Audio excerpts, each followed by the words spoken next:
makapagsamba. Adesso ci aspettiamo qualcosa da parte di Dio? Ngayon po ay may hinihintay tayo mula sa Panginoon. Bene, io direi che ci alziamo in piedi e andiamo a leggere Can we all stand as we read the Word of God? Giovanni 14 dal 14 al 17. Okay. Giovanni 14. 14 e 17. Okay. John 14 to 17. Kung kayo'y magsisihingi ng anuman sa pangalan ko, at kayo'y aking gagawin, at kung inyong iniibig at tutuparin ninyo ang aking mga utos, at ako'y dadalangin sa Ama na kayo'y bibigyan niya ng ibang mangangaliw upang siyang sumainyo at magpakailanman. 17, sa makatuwid bagay ang Espiritu ng katotohanan na hindi matatanggap ng sanlibutan, sapagkat hindi ni siya nakikita ni nakikilala man siya. Siya'y nakikilala ninyo, sapagkat siya'y tumatahan sa inyo at nasa inyo. Amen. Vedete, il versetto 14, Dio fa una promessa esplicita. Okay, so verse 14, God had made an explicit promise.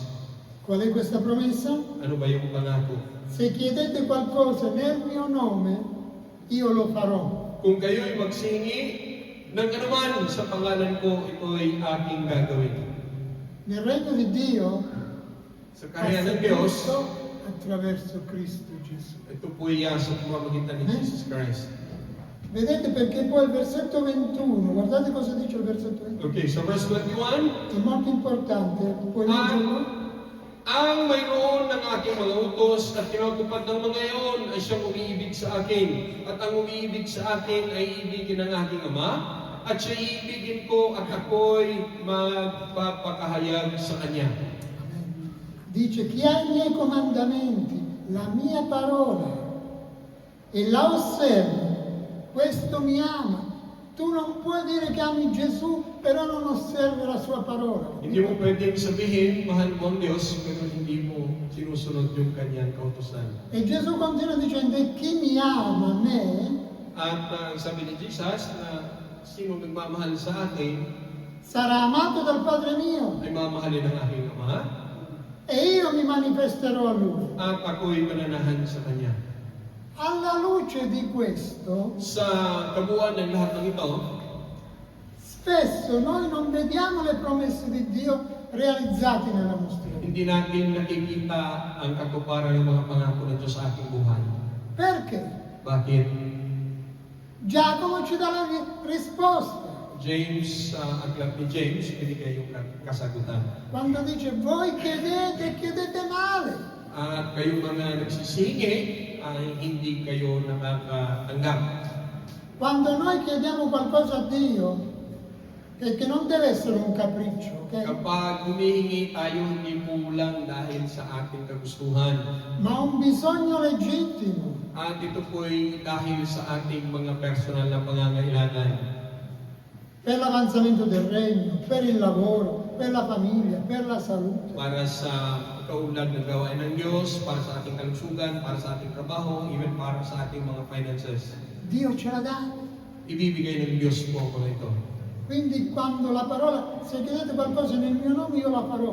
Quindi possiamo chiedere nel nome di Gesù, quando però abbiamo una relazione. Kapag tayo hihingi, ito ibibigay. Kaya ang kailangan dapat magkaroon tayo ng relasyon sa Diyos. Immaginate i vostri figli, ok?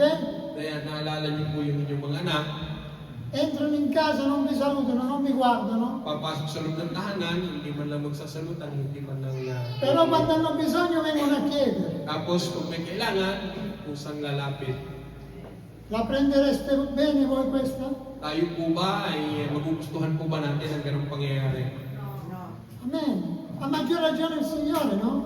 Kaya tama at totoo yung sinabi ng ating Panginoon. E poi continua, vedete, il versetto 15. Se mi amate, Tapos itutuloy, kung ako inyong iniibig, osserverete i miei comandamenti. tuparin ninyo ang aking mga utos. Osservare il comandamento di Cristo passa attraverso l'amore. Pagtupad sa utos ay nagaganap sa pamamagitan ng pag-ibig ng Diyos. Un amore sincero. Ang isang pag-ibig na sincero.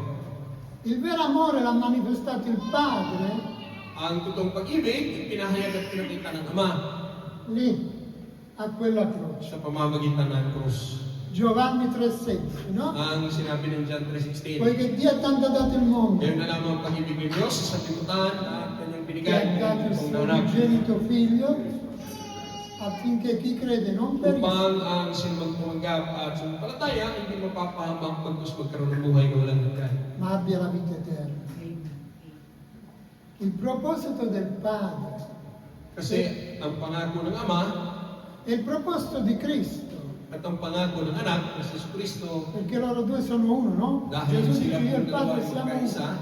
Quindi un solo pensiero, un solo cuore, una sola mente, isang un puso, solo isang proposito. isipan, isang pag-iisip, Che tu raggiunga la vita eterna. dahil ang nais ng Diyos, marating natin yung buhay na walang hanggan. Però, c'è un però, Gayon pa man, per raggiungere la vita eterna para marating natin yung buhay na walang hanggan, c'è un percorso. may dadaanan. Potete comunque considerare per favore. Aspetta. Loro stanno in piedi. Ah, scusatemi. Scusatemi, sedete.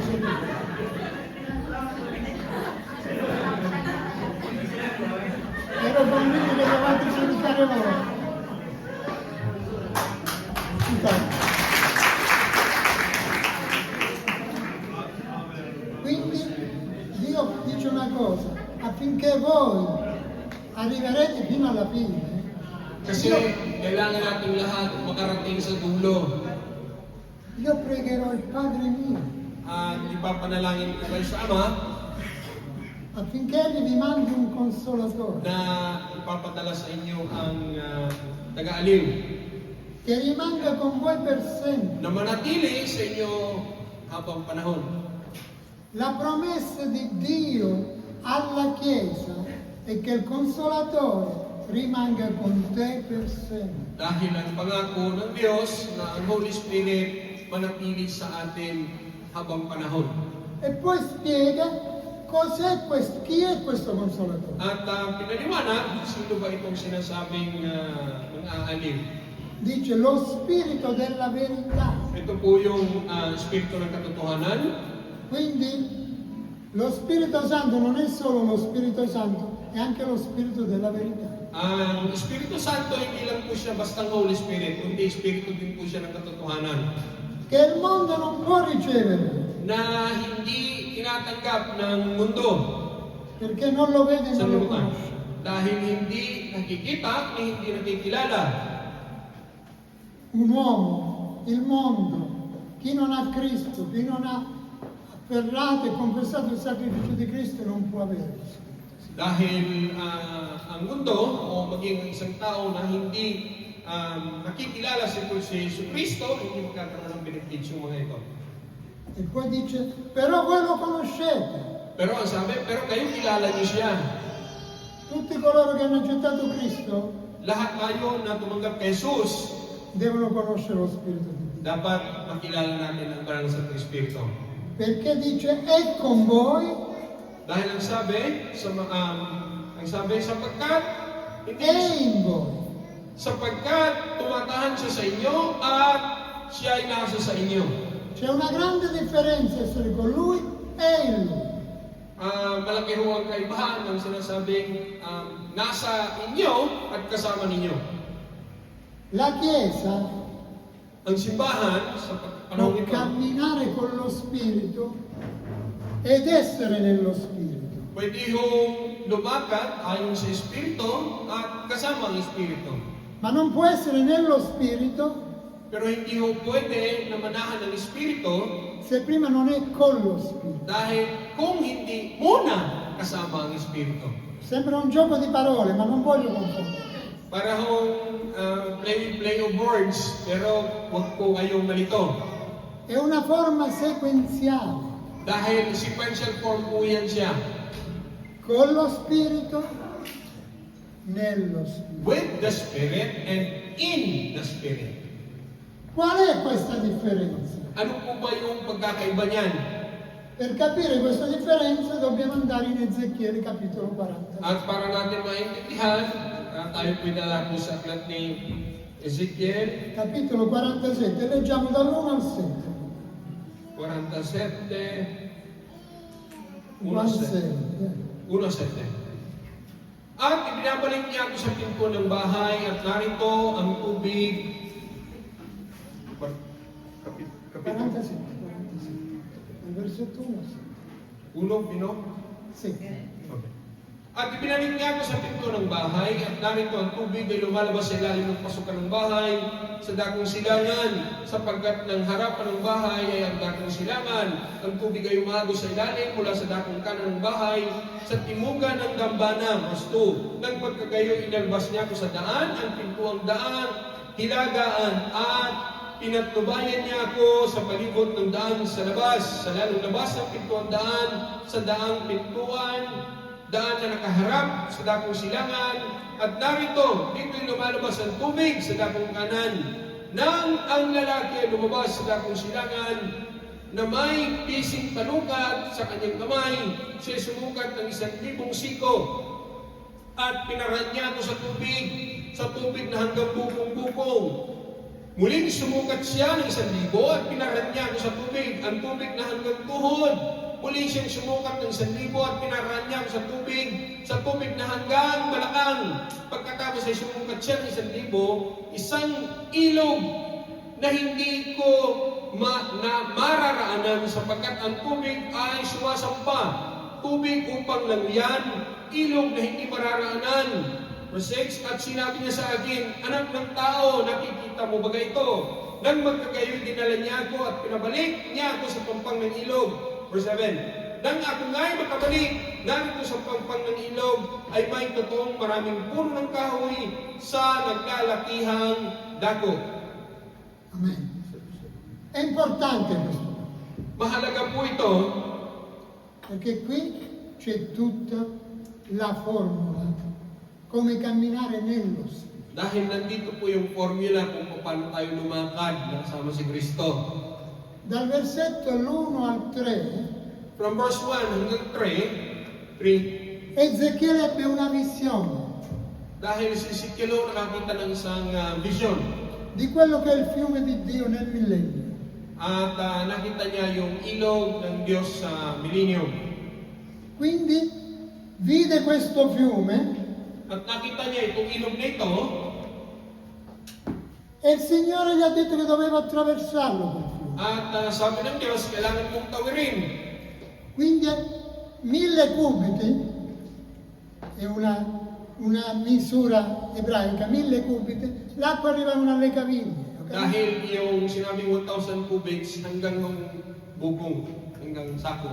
Quindi vuol dire che tu cammini sulla sponda del fiume a 1000 cubiti, così, 10 Dahil centimetri, pag tayo'y naglalakad sa ilog, isang dangkal lang ho yun dahil hanggang sakong lang. cosa vuol dire questo? Ano ba ibig Ascoltate. sabihin nito? 1000 cubiti, tu stai toccando la potenza di Dio, ma non la stai vivendo. Ano ang ibig sabihin nito? Ang ibig sabihin nito, nahahawakan mo yung kapangyarihan ng Diyos, pero hindi ka namumuhay sa kapangyarihan ng Diyos. Altri 1000 cubiti, l'acqua arrivava alle ginocchia. At 1,000 sukat ulit hanggang ang tubig hanggang sa tuhod. Un po' di più, At kung dadagdagan pa natin, di solito noi con le ginocchia davanti a Dio ci inginocchiamo, adoriamo, giusto? dahil normally, sa harapan ng Diyos, ano ba ginagawa natin? Tayo'y lumuluhod. Però sei in una posizione che tu puoi andare avanti e puoi tornare indietro, giusto? At tayo'y nalalagay sa isang sitwasyon na sa ating paglalakad. Kung ang tubig ay hanggang tuhod, pwede tayong umabante, pwede ho tayong tumalikod at tumatras. Ai fianchi, altri 1000 cubiti. Siamo a Però- 3000 cubiti, eh? Pero kung dagdagan natin ng 1,000 sukat po ulit hanggang sa balakang, so 3,000 cubits na ang sukat, Sei più bagnato. mas basaho tayo, mas submerged. Però il principio non cambia. Pero ang prinsipyo hindi pinapalitan, hindi nagbabago. Hai un po' più di unzione, May konting anointing, però sei sempre tu che ti muovi nello Spirito. pero ikaw pa rin yung gumagalaw sa Holy Spirit. Non è mai lo Spirito che ti porta. At hindi ang Holy Spirit ang magdadala sa iyo. Ma quando arriva a 4.000 cubiti, At pag tayo ay umabot na sa 4,000 cubits, la parola di Dio dice che Ezechiele vide che le acque erano ingrossate at nakita ni Ezekiel, ni Propeta Ezekiel, na ang tubig ay mas mataas na, andavano attraversate a nuoto. ay kailangan mong tawirin ang ilog sa pamamagitan ng paglangoy. Quindi un'immersione completa, Ang ibig kong sabihin, you will have a full immersion. non più i bianchi, tutto completo. Hindi ho sa hanggang balakang lang, kundi yung buo ating pagkatao. Però Dio fa una cosa, glielo mostra Pero ipinakita po ng Diyos sa kanya e lo fa tornare indietro. at ibinalik siya sa pampang. Il Signore gli stava dicendo, accontentati di guardare per adesso. At ang sabi ng Diyos sa kanya, magkontento ka sa panonood lamang at titingin lamang. Perché quel fiume, quell'unzione, quella potenza non era per quel tempo. Dahil yung anointing na yon, yung power na yon, na hindi pa napapanahon sa kanya. Era in prospettiva. Dahil ano po yun, pang future na perspective. Ma nonostante non attraversò a nuoto, semplicemente la vide. Gayon pa man, hindi niya tinawid yung ilog at nakita lang niya.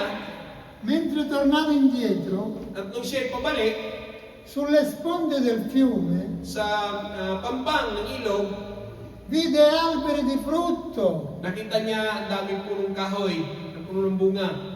La Bibbia non ci dice se prima non c'erano o semplicemente non le ha visto. Questo non lo sappiamo. At hindi naman ho sinabi ng Biblia kung meron na ba niya dati o hindi niya nakita, maaaring hindi niya nakita, hindi po nakasulat. Ma quello che ci dice la Bibbia Pero ang sinabi ho ng Biblia, che quando tu cammini nella pienezza dello Spirito, na kapag tayo'y lumalakad ayon sa banal na Santong Espiritu, vedi con gli occhi di Dio. nakikita natin sa pamamagitan ng mata ng Diyos. Sapete, adesso la Chiesa a grandi linee, per quanto ne sappia io, siamo 1 miliardo, ma non solo apostoli, metodisti, battisti e quant'altro. Dahil sa aking pagkakaalam, we are more than billions Christians at iba-ibang denomination, pero Christians po siya in general sa aking pagkakaalam. Ma quanti camminano sulla sponda del fiume? Ang tanong ko, ilan lang ba ang naglalakad sa dalampasigan ng ilog Senza mai attraversarlo. na hindi tumatawid? Tu toccherai sempre la potenza di Dio, Pwede mong hawakan ang kapangyarihan ng Diyos, ma non vivrai mai la potenza di Dio. pero hindi kailanman mamuhay ayon sa kapangyarihan ng Diyos. Quindi con lo Spirito, a fianco allo Spirito, sulla sponda del fiume, Kaya sinabi, kasama mo ang Holy Spirit, pero dyan ka lang sa pampang ng ilog. ma mai nello Spirito, perché le acque li devi attraversare a nuoto. Pero kailangan mong tawirin ang ilog sa pamitan ng paglangoy.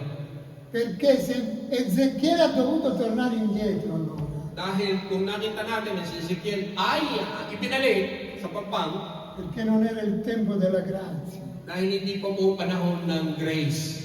Oggi è il tempo della grazia. Ngayon po, panahon na siya ng grace. E tu, la Chiesa, è obbligata ad attraversare il fiume. At sa panahon natin ngayon, ikaw at ako, ang buong simbahan, tayo po ay obliged na tawirin ang ilog nito.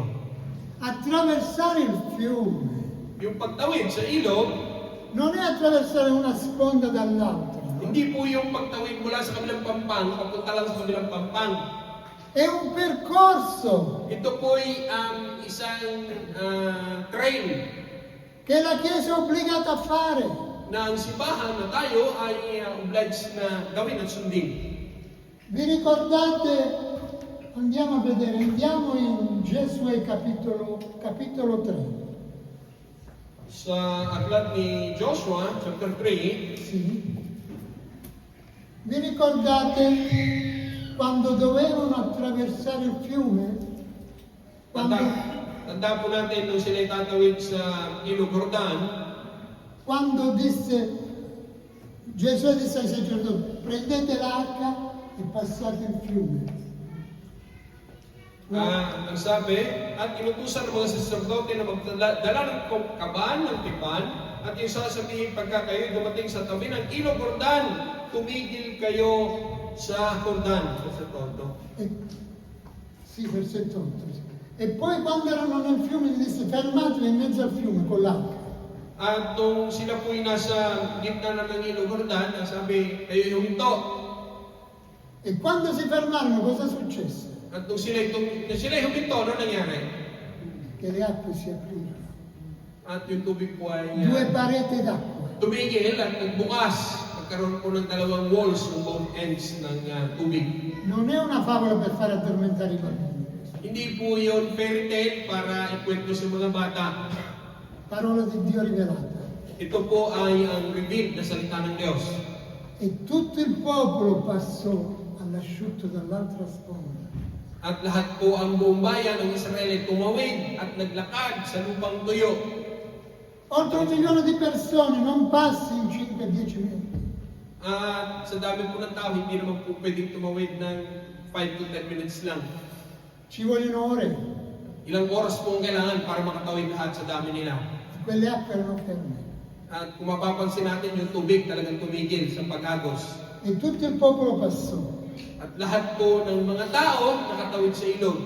Quindi per entrare nella terra promessa At para makapasok sa lupang pangako, devi attraversare il Giordano. kailangan noon nilang tawirin ang Ilog Jordan.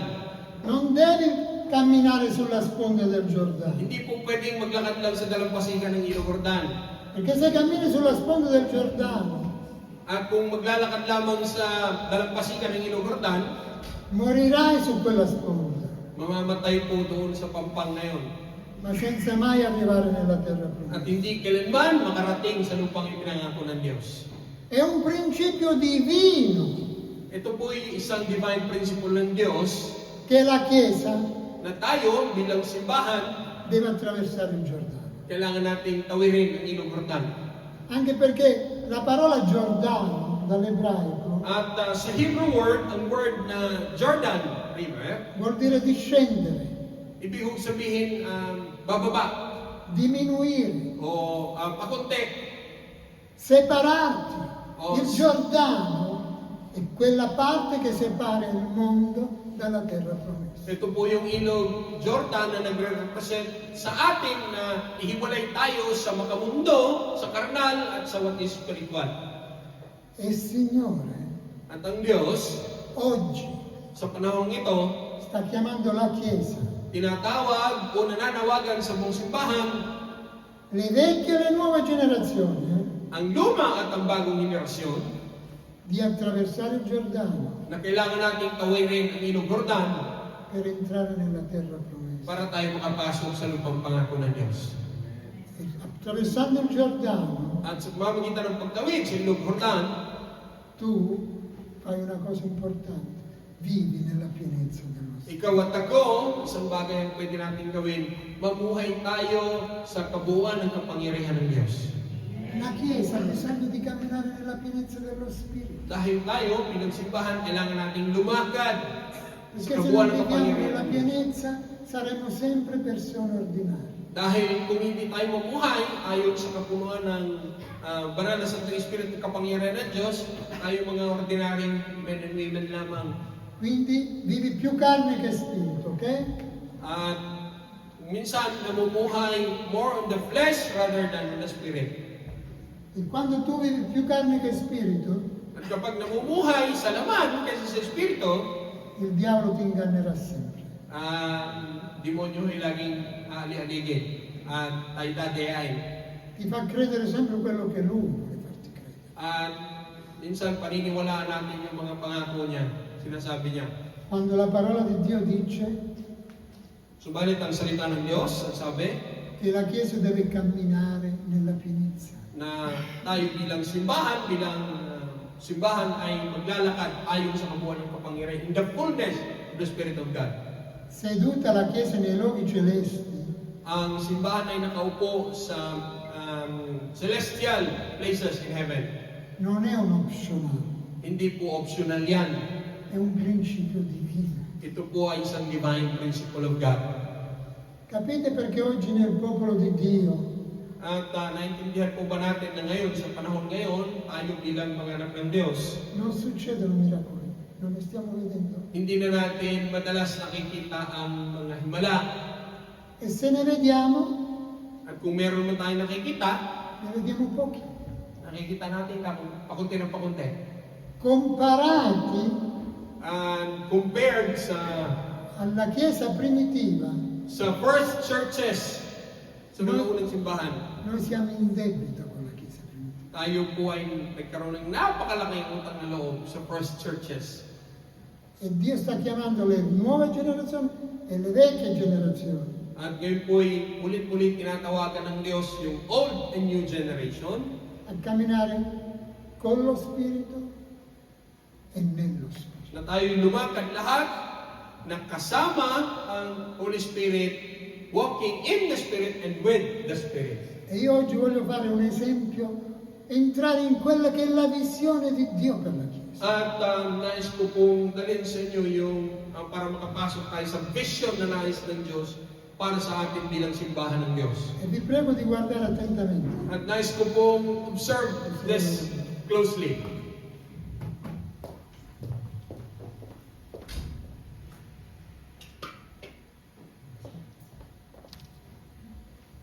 Ma la bacinella non c'è qua.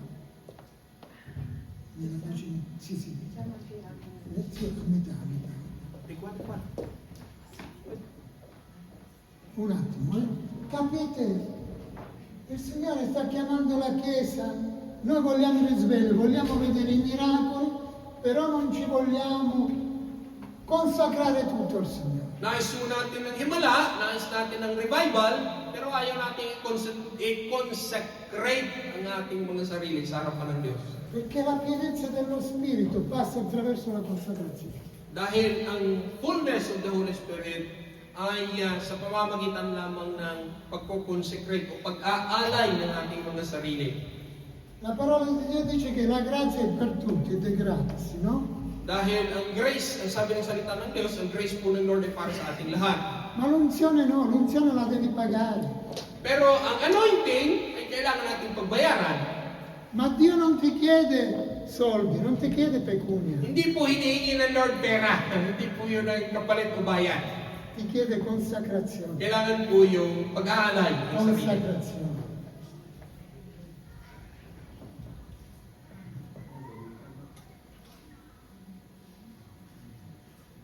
Vedete qua?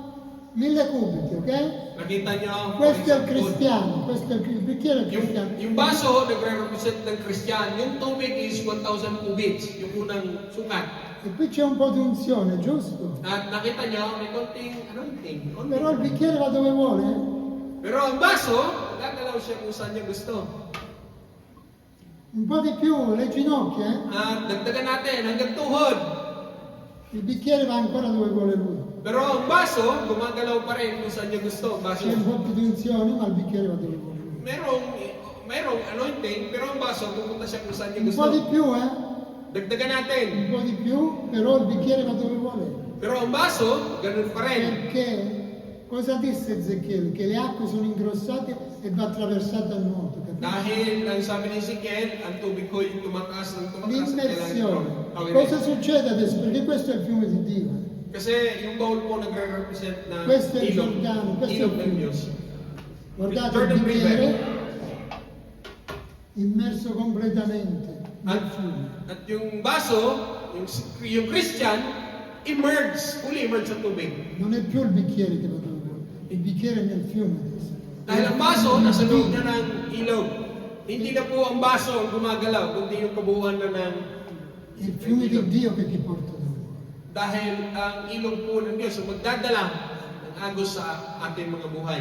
Il principio è Ang prinsipyo po ganito, finché tu Chiesa na hanggang tayo bilang simbahan, non sei immersa completamente nello Spirito, hindi tayo completely nalubog sa banal na Santong Espiritu, lo Spirito Santo non si può usare di te. hindi po tayo pwede gamitin ng Holy Spirit. Perché finché tu hai la libertà di andare dove vuoi, Na hanggang meron po tayong kalayaan na pumunta kung saan natin gusto at kung gawin ang ating gusto, lo Spirito Santo non ci sta in questo. ang Holy Spirit hindi po ganyan ang sistema niya, hindi po ganyan ang estilo niya. Vuole tutta la tua vita, tutta la mia vita, tutta la tua vita. Dahil ang nais ng Diyos, ang kabuuan ng buhay mo, ang kabuuan ng buhay ko. E quando la Chiesa fa questo, At kapag ginawa ng natin bilang simbahan, vediamo la potenza di Dio. saka natin mawi-witness yung kapangyarihan ng Diyos. In parole povere, Sa simpleng salita, la Chiesa si deve arrendere completamente. kailangan pong magkaroon ng complete surrender bilang simbahan.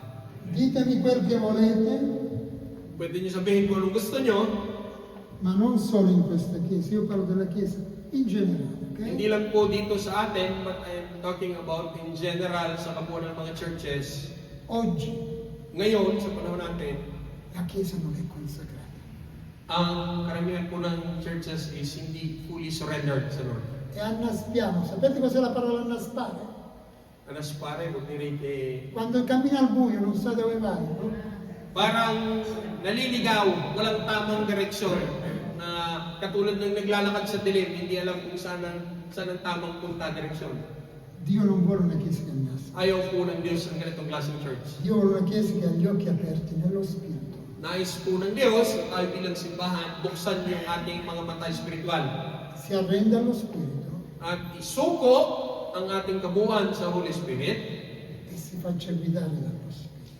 at ibigay natin yung ating best sa paglilingkod sa Lord. Salmo 32:8 dice: Psalms 32 verse 8, Ti istruirò,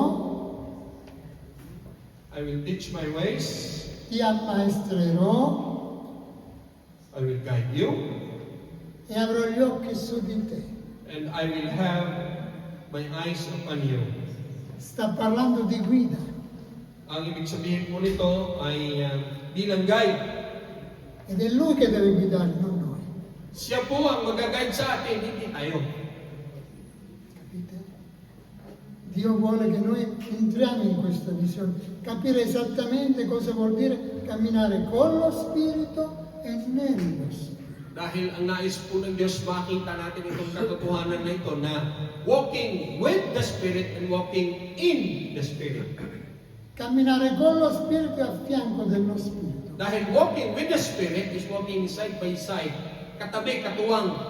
Camminare nello Spirito è lasciare che lo Spirito guida la tua vita. And walking in the Spirit, hayaan po natin ang banal na Santong Espiritu ang mag-guide sa ating mga buhay.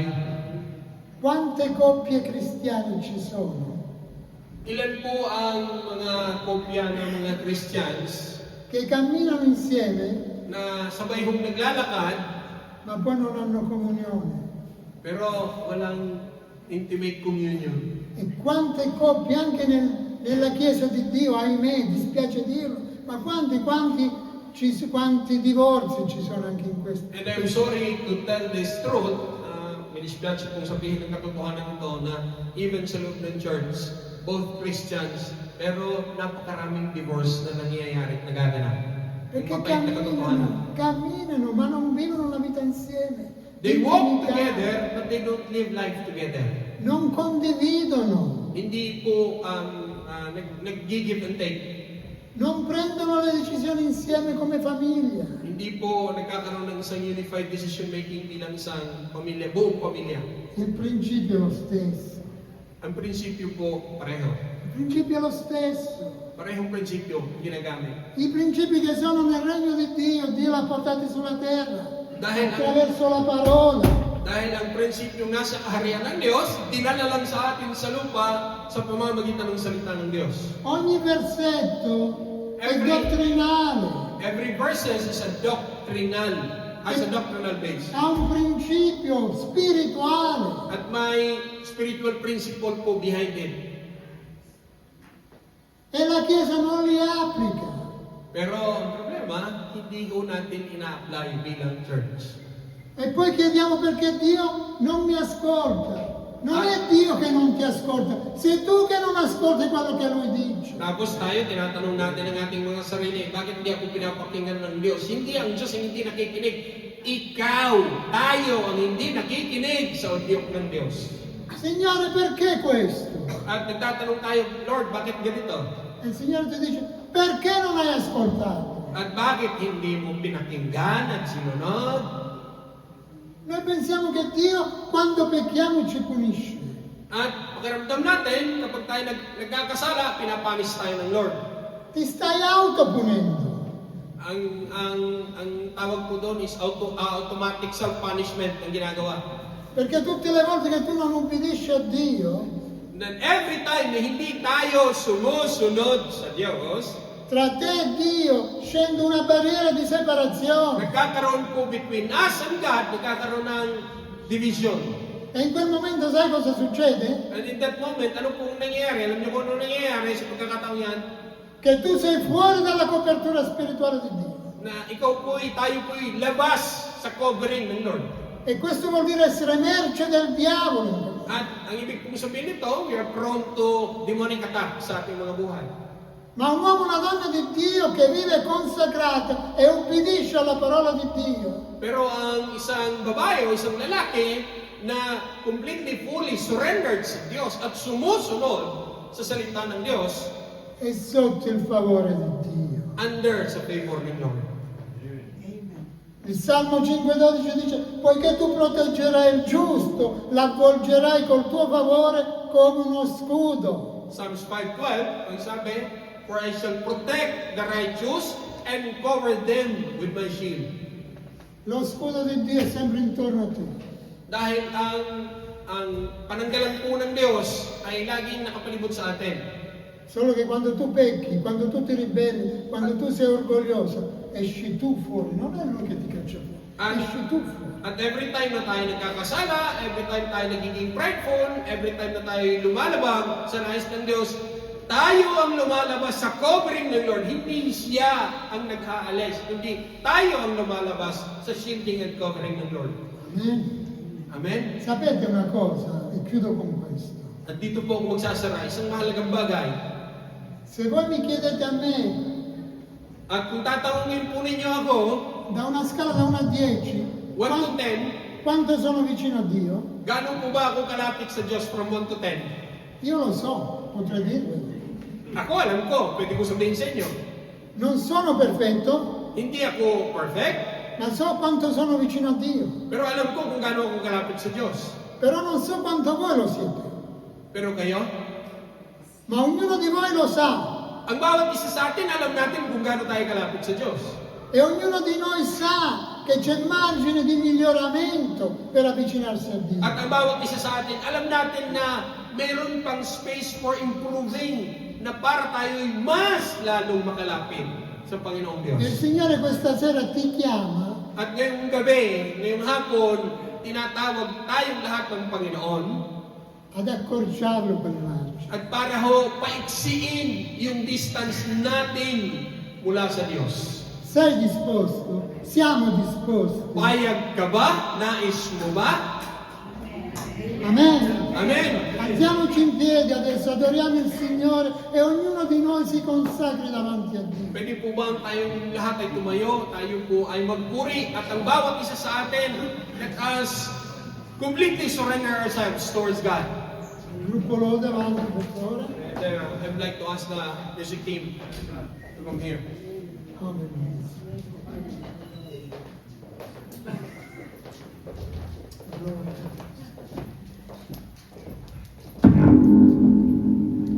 Ci sono delle cose che Dio non farà mai al posto nostro, May che mga, dobbiamo farle noi.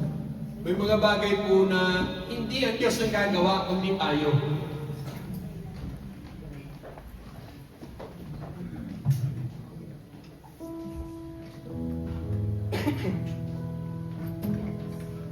Fai un passo di fede mentre adoriamo il Signore. Pwede ho tayo gumawa ng hakbang ng may pananampalataya. Vieni avanti, vieni avanti. Iniimbitahan ko kayo na kung nais niyong Bumabang ng hakbang ng pananampalataya sa unahan. Impegnati davanti a Dio e dire Signore da oggi voglio cambiare, voglio attraversare quel fiume. Subukan ho nating ihakbang ang ating mga paa palapit sa Lord at sabihin natin, Lord, Io I would credo like che to surrender everything. tutta la Chiesa ha bisogno, tutti noi abbiamo bisogno. Lahat po tayo sa loob ng simbahan. Oh, Barabas. Un canto. Alleluia. Alziamo le mani, rendiamoci a Dio. Oggi è giorno di Pwede ho arresa. itaas natin lahat ng ating Oggi mga è kamay. giorno di arresa. At isuko natin sa Panginoon lahat. Ito po ang oras na kung saan hinihiling at pinanais ng Diyos na i-surrender natin ang lahat. Hallelujah. Dio ti vuole portare in una nuova stagione. Dahil ang nais ng Diyos, dali tayo sa isang bagong season na natin buhay. Arrenditi al